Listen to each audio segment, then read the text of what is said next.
네, 일본의 후쿠시마 오염수 방류 이후 중국 내 반일 감정이 높아지고 있습니다. 중국의 일본산 수산물 수입 금지에 대해서 일본은 세계무역기구 WTO 제소 가능성도 언급했는데요. 이 과거에 있었던 대규모 반일 시위가 재현되는 건 아닌지 긴장감이 높아지고 있습니다. 예, 중일 갈등이 심화하는 가운데 우리 정부는 연내 한중일 정상회의 개최를 위해서 중국, 일본과 계속 조율을 하고 있는데요.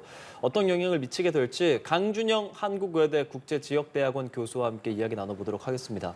교수님 어서 오십시오. 네, 안녕하세요. 안녕하십니까? 후쿠시마 원전 오염수 해양 방류 개시 이후에 중일 감정이 심각해지고 있다. 조금 전에 저희도 영상도 함께 봤는데 지금 뭐 상황이 어떤 상황 정도라고 생각하면 되겠습니까? 네, 지금 어쨌든 중국 정부의 입장은 중국인의 건강을 해치는 무책임한 행동이고 거기에 대해서 비판을 하고 그거에 대한 이제 중국 사람들의 항의가 다양한 형태로 나타나죠. 뭐 중국에 있는 일본 학교라든지 이런데 뭐 돌도 던지고 네. 그다음에 뭐 불매 운동도 하자라고 이제 인터넷이나 이런 데서 얘기를 하고 있고 지금 그 정도 상태로 이렇게 가고는 있는데요. 이게 사실은 이제 중국 정부가 약간 또 이거를 이용하는 면도 있는 것 같아요. 무슨 이용이라는 게 뭐 다른 뜻이 아니고 지금 중국이 경제적으로 굉장히 어렵고 네. 미국과의 갈등도 계속 지속이 되고 있고 네.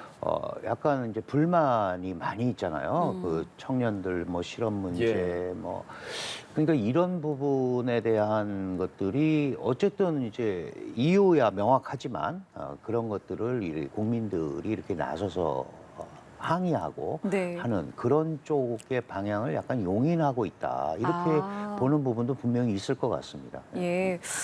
그러면은 지금 저희는 이제 이걸 보도를 통해서 접하고 있기 때문에 이제 과거에 반일 시위가 뭐 여러 차례 좀 있었잖아요. 네네. 그것과 비교했을 때 뭐 그 정도로 확산할 수준이다, 아니다, 뭐 어느 정도로 보세요? 이거는 그것까지는 아닌 것 같아요. 왜냐하면 사실 일중 간에 중일 간의 가장 큰 이제 문제는 2010년도에 센가쿠 열도 네. 이제 중국에서는 벼위다오라고 하는데 여기에 중국 어선이 들어갔고 네. 그거를 이제 일본이 납포를 했어요. 그래서 선장이 억류가 됐었습니다. 그때 이제 중국에서 왜 우리 선장을 억류를 하느냐 이래가지고 교섭을 통해서 결국 이제 추방을 했고 그다음에 2012년에 결정적으로 이 센가쿠 열도잖아요. 네. 이제 무인도가 많은데 개인이 갖고 있던 무인도를 국가가 국유화를 했습니다. 그때 이제 대단했죠. 그때는 또 뭐 그게 중국의 영토 어쩌고 저쩌고 그러는데 홍콩은 홍콩 깃발 가지고 가서 데모하고 대만은 또 청천백일기를 들고 가서 데모하고 중국은 오송홍기를 가지고 가서 그러니까 영토 문제에 대해서는 뭐 대만, 홍콩 이거 없다. 이게 중국 거다. 뭐 이제 이런 걸 보여주면서 그때 아주 그 거대한 중국의 반일 시위가 있었어요. 그 전에도 2005년도에도 당시 고이즈미 총리 때인데 신사 참배를 하고 이제 이런 것 때문에 아주 커다란 문제가 있었는데 이게 사실은 센가쿠 열도 문제 생기고 나서 이제 중국이 희토류 수출 통제를 했단 말이죠. 그래서 이게 뭐 대단한 일로 이렇게 될 것 같은데 이 희토류 통제하고 나서 그 뒤에 한 2년 갔는데 한 1년은 흐지부지해서 그냥 나중에 정상화가 됐거든요. 그랬군요. 이 문제 같은 경우는 사실은 중국도 막을 수 없다는 걸 압니다.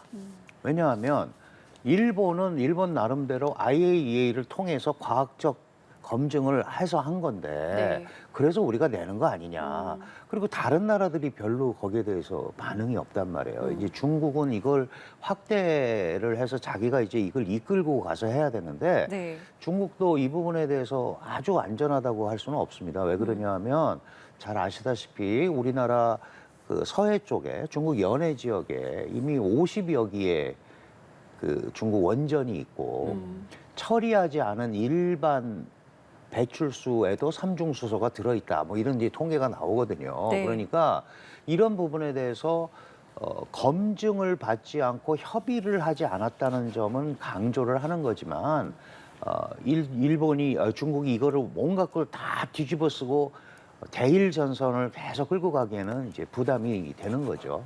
그런 의미에서 크게 확대될 개연성은 상대적으로 좀 적다 이렇게 봐야 될 것 같습니다. 그렇군요. 그 전에는 상당히 큰 시위 양상이 있었다면 지금은 아직은 좀 개인적으로 네. 전화를 하거나 SNS에 글을 올리는 네. 정도입니다. 근데 그 SNS 글 같은 것들을 보면 뭐 표로 이렇게 정리해서 이것들 일본산 브랜드니까 웬만하면 사지 맙시다. 네, 이런 네, 네. 글들이 좀 올라오기는 해요. 노제팬의 그거에도 어떤 좀 예, 우리나라에도 그런 걸 비슷한 하고 영상이 있죠. 있었는데 근데 중국 같은 경우는 사실 SNS 같은 것들을 좀 국가 차원에서 관리한다고 좀 알려져 있지 않습니까? 네, 네. 그런데 그런 것들이 계속 유통된다는 것은 국가에서 다소 이 상황을 좀 알면서도 용인하고 있는가 암암리에 그런 생각도 좀 예, 드는데 저도 맞습니까? 예, 그렇게 생각을 하는데요. 예. 그게 사실은 이제 통제하려면 얼마든지 할 수 있죠. 중국에서 우리 포털 사이트 자체가 접근이 안 되는 경우도 많은 분들이 가서 겪으셨고, 중국 입장에서는 어쨌든 그 국민들의 요구잖아요. 예. 이런 부분에 대해서 정상적인 항의라고 보니까 그 부분도 또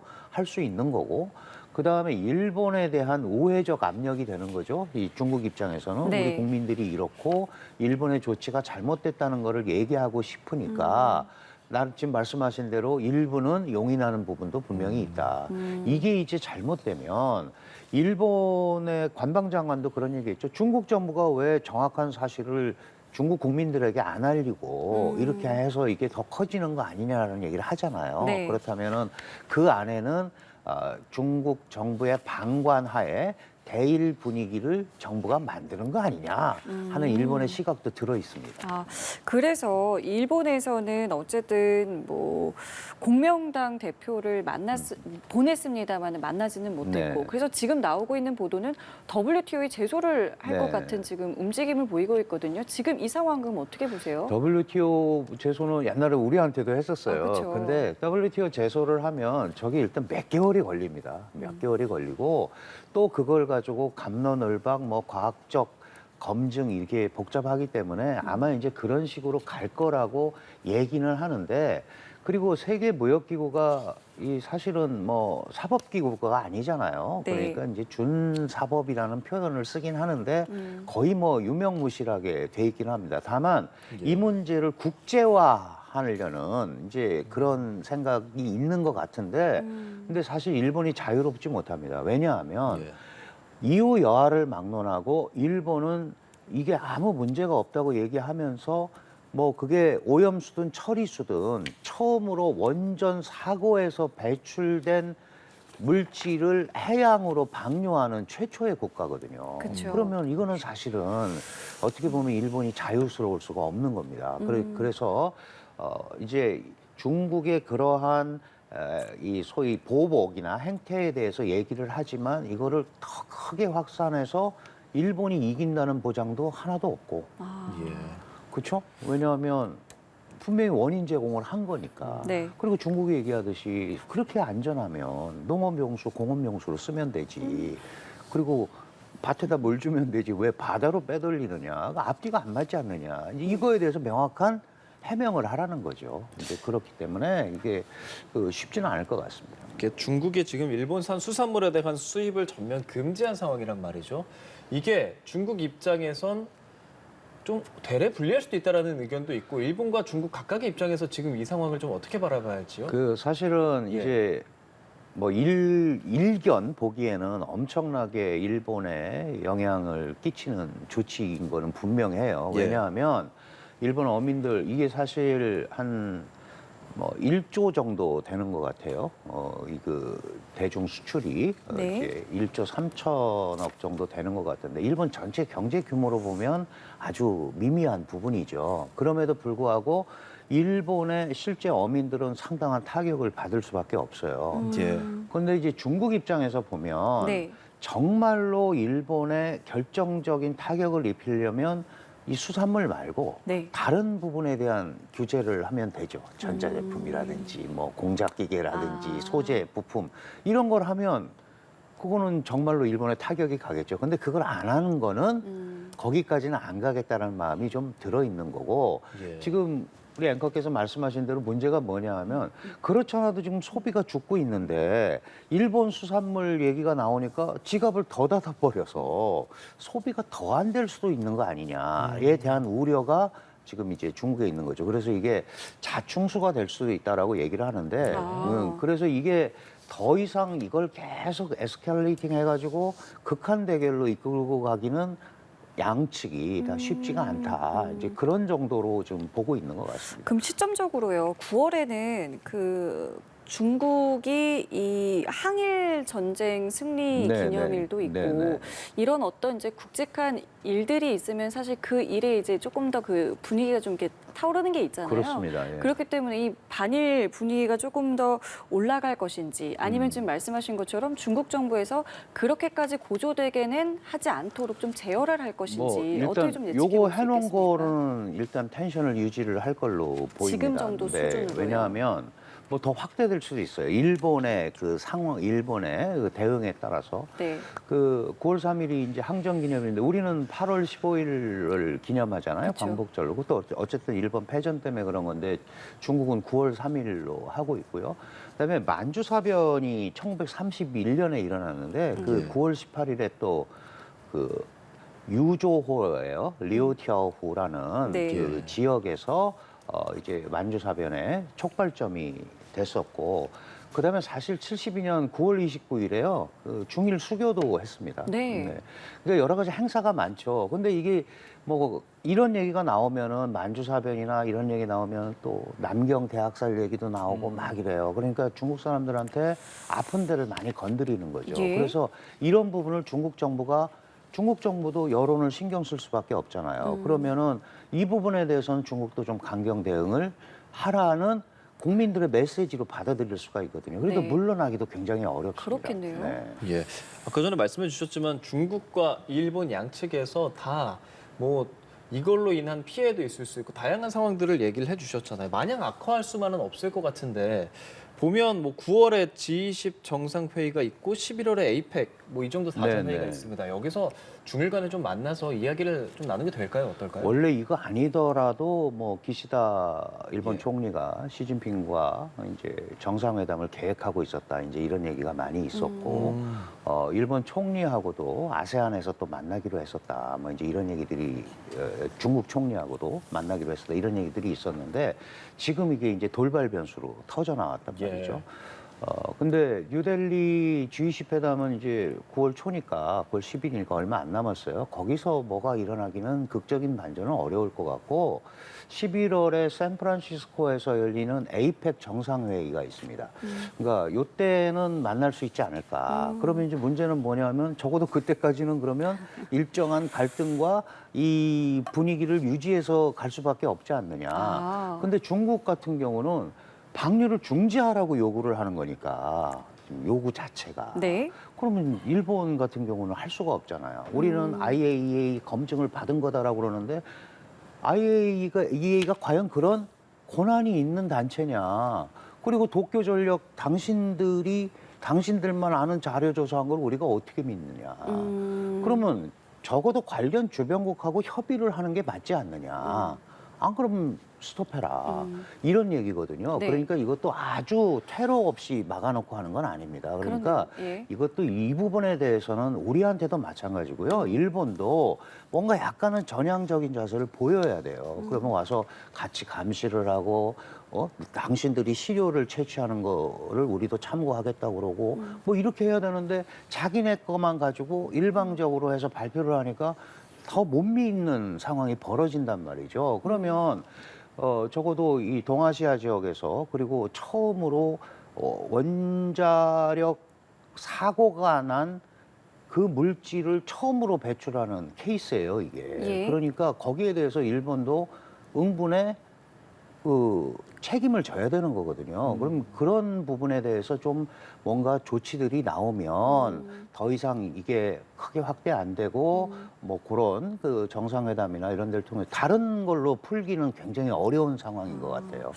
중국 내에 있는 이 어떤 반일 분위기에 대해서 이제 쭉 설명을 해주셨는데 이 중국 내에 근데 이 오염수와 관련해서 미국을 향한 또 비판의 목소리도 있다라는 그렇습니다. 이야기가 예. 있습니다. 이건 지금 어떻게 좀 봐야 될까요? 지금 뭐 일본 문제나 한국 문제나 중국은 전부 한미일 이렇게 세 개를 약간 같이 보죠. 묶어서 보고 특히 미국과 일본의 그 협력이라는 것은 첫 번째 목표가 대중 견제에 있다라고 분명히 인식을 하고 있죠. 중국은 네. 미국과 일본이 협력하는 것은 중국을 압박하기 위해서 그러는 거다.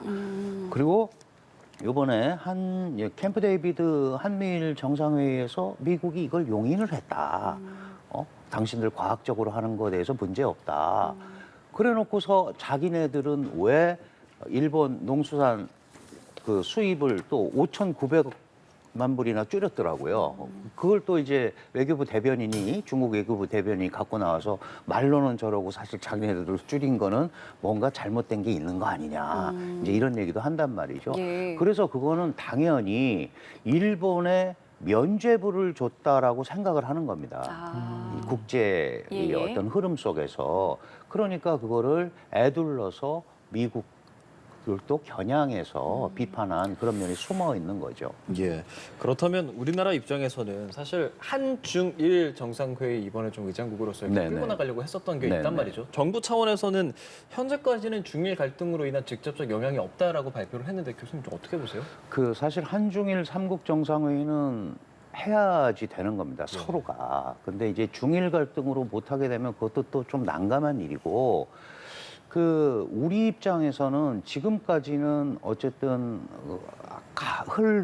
흘러가는 방향이 하는 쪽으로 가고 있는 것 같아요. 네. 여기에서 누가 이 정치적인 이유로 못하겠다 그러면은 사실 굉장히 어려워지죠. 예를 들어서 중국이 그래서 빠지면 예. 한일 간의 더 이 밀착도가 강화될 수밖에 없고 이제 그러니까 이게 서로 복합적인 관계에 있단 말이에요. 그런데 네. 한중일 삼국 정상회의는 정치적 색채가 훨씬 덜합니다. 주로 경제, 사회, 문화 교류고 예. 그다음에 중국에서도 리창 총리가 오기 때문에 네. 정치적인 것보다는 훨씬 더 다루기가 좋거든요. 그렇다면 리창 총리 체제가 3월에 시작이 됐어요. 네. 이제 그러면 자연스럽게 아시아 지역에서 데뷔할 수 있는 그런 계기도 만든다는 차원에서 한중일 이 정상회담, 뭐 우리나라 요새 한일중이라고 부르던데 한일중 정상회의는 반드시 열 수 있도록 우리가 또 의장국이니까 노력을 하는 게 사실은 이 동아시아 지역의 그 안정적 구조를 만드는 데 영향이 좀 있을 것 같습니다. 예. 그러면 이번에는 한중 관계에 대해서도 좀 여쭤보고 싶은 게, 이 한중 정상회담, 그러니까 정상이 만나는 부분도 이제 좀 조율하고 있는 상황인데요. 네, 네. 이 가능성은 그러면 좀 어떻게 보세요? 뭐 상호 방문을 해서 하는 회담은 굉장히 어렵습니다. 왜냐하면 정상회담이라는 것은 뭐 주고받을 게 있어야 되거든요. 네. 그런데 지금 그런 상황은 어렵고 아까 말씀드린 다자 회담을 계기로 원래 작년에도 발리 G20에서 예. 만났던 거거든요. 예, 물론 예. 25분 정도밖에 못 만났지만 네. 그렇더라도 그 소통 모멘텀을 유지하는 게 굉장히 중요하거든요. 그러면 빨리 되면 뉴델리도 괜찮고 에이펙도 괜찮고 우리도 만나서 이 소통 메커니즘을 가지고 가야 되고 그렇게 30분, 30분 이렇게 만나는 거에 대해서는 특별한 부담은 없을 거예요. 왜냐하면 작년에 윤석열 대통령과 시진핑 주석이 합의한 게 서로에게 중요한 국가임을 인지를 하고 네. 고위급 대화, 문화교류 이런 거 하자라고 했거든요. 네. 그런데 그 이후에도 고위급 대화가 지금 안 이루어지고 있어요. 예. 그러니까 이런 흐름들을 가지고 가면서 네. 소통하는 메커니즘을 계속 가는 게 좋지 않냐. 우리가 지금 갈등 관계를 갖고 있고 여러 가지로 어렵지만 네. 중국도 한국을 계속 코너에 몰면 한미동맹 강화, 한미일 삼각공조 강화밖에 중국 앞에 나타나는 게 없어요. 그렇다면 자신들도 컨트롤을 하려면 우리와도 가깝게 얘기를 중국 입장에서 해야 되거든요. 그러면 그런 면에서 저는 그 한중 관계도 뭔가 소통 분위기를 사실은 봄부터 잡아가려고 노력을 많이 했고요. 네. 지난번에 박진 장관하고 왕이 외교부장 겸하고 있는 정치국원이 사실은 ARF에서 만나서 또 얘기도 했잖아요. 그러니까 분위기상은 아마 한중 관계도 약간 완화해서 가려는 그런 생각은 있는 것 같다 이렇게 생각이 듭니다. 그럼 어제 한중 경제공동위원회 3년 만에 이렇게 대면으로 만났잖아요. 그거 역시도 그런 흐름에서 좀 그렇습니다. 긍정적이라고 볼 수 있습니까? 큰 흐름으로 봐야 될 것 같고요. 예. 이 두 나라가 계속해서 이제 중국 같은 경우는 한국이 미국에 앞장서서 중국을 압박하는 뭐 이런 식으로만 계속 생각을 한단 말이죠. 네. 그러니까 공급망도 그렇고 예. 전부 그렇게 보면은 이게 진전을 할 수가 없어요. 중국이 핵심 이익이 있으면 우리도 있는 거잖아요. 그러니까 우리가 우스갯소리로 전쟁 중에도 회담은 한다고 그러지 않습니까? 그쵸. 근데 요 정도 갈등에 그걸 모르는 척하고 있으면 안 되죠. 그러니까 결론이 안 나더라도 만나서 자꾸 소통하고 얘기하는 거는 우리가 해나가야 되고, 그게 우리 정부도 우선 한국의 가장 큰 문제인 안보 문제는 한미동맹이나 뭐 한미일 삼각공조 통해서 해결했으니까 이제 그 바탕에서 한중 간에 그 안정적인 관계 유지에 애를 쓰겠다고 했고, 네. 그럼 기준점이 생겼잖아요. 그쵸. 그러니까 그런 부분에 대해서 이제 중국도 뭔가 그대로 계속 놔두고 가면 안 된단 말이죠. 그러니까 분위기상 네. 그 어떤 뭐 획기적인 결론은 안 나오더라도 이 소통의 흐름을 가지고 가는 노력들을 양측이 하고 있다, 이렇게 봐야 될 것 같습니다. 예.